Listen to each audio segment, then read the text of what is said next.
templates, exceptions, and the cost of coordination. Over long time horizons, small shortcuts in coordination become permanent habits. You can feel it when meetings revolve around dashboards, checklists, and approvals, and the one unusual case has nowhere to go except other. As organizations scale, standardization increasingly replaces local judgment, because templates compress decision-making into repeatable categories. The gain is predictability, and the cost is that reality is forced to fit the form, especially at the edges. Coordination has a physical limit, attention. That is an explicit constraint. When more people must align, fewer people can afford to read context, and more people rely on summaries, fields, and status labels. A template becomes a compression algorithm for reality. In the short term, this compression works. A checklist reduces variance. A shared taxonomy makes handoffs faster.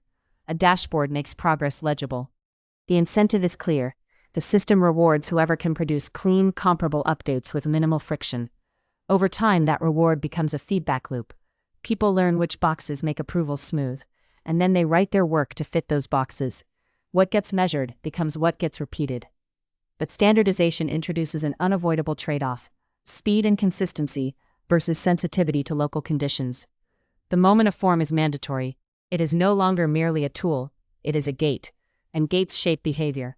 If the categories are too broad, they hide risk. If the categories are too narrow, they force misclassification. Either way, the map starts to govern the territory. Over the mid-horizon, exceptions become expensive.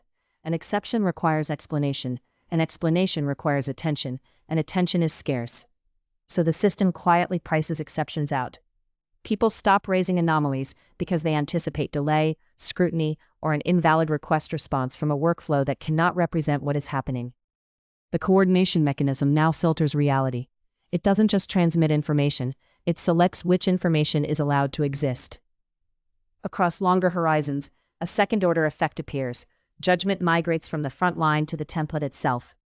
The template becomes institutional memory, even when it was designed under older conditions. New situations arrive, but the categories are lagging indicators. The organization begins to optimize for internal legibility rather than external truth. Work that fits the dashboard is treated as real. Work that does not fit becomes suspect, regardless of its actual consequences. This is where tail risk accumulates. A rare case, a fragile dependency, an emerging constraint. These often live in the non-standard. When the system has trained people to hide the non-standard, the organization may look more orderly right up until it discovers it has been coordinating with a partial picture. And uncertainty is not an edge detail here. It is the background condition. No taxonomy can anticipate all future states, and no checklist can contain the full range of human environments, incentives, and failure modes. Standardization, then, is not the enemy. It is a coordination strategy with a shadow.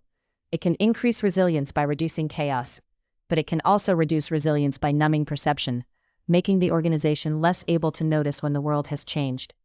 This is a question of values encoded into systems. A template does not merely organize work, it organizes attention. When attention is repeatedly redirected toward compliance artifacts, updates, field statuses, responsibility subtly shifts. People can feel done because the form is complete, even if understanding is incomplete. Governance is part of the system. Who is allowed to name an exception, where exceptions are recorded, how costly it is to speak in full sentences instead of drop-downs. When standardization replaces local judgment, accountability can drift from outcomes to process. That drift is rarely malicious. It is a rational adaptation to constraints. Yet it changes what the community honors, not the courage to describe reality, but the skill of fitting reality into permitted shapes. The civilizational echo is familiar. Large-scale coordination needs standards, but large-scale flourishing needs room for the particular. If the particular cannot be spoken, it cannot be governed. Let one act of reflection be held against a specific time horizon. Consider a single template, checklist, or category you rely on. And name the hidden assumption it makes about the world remaining stable. Then name one kind of exception it cannot represent, and the risk that silence about that exception could compound over the mid-horizon. Keep the forms, but keep humility about what they cannot see. Coordination that cannot hear exceptions will eventually misunderstand its own world.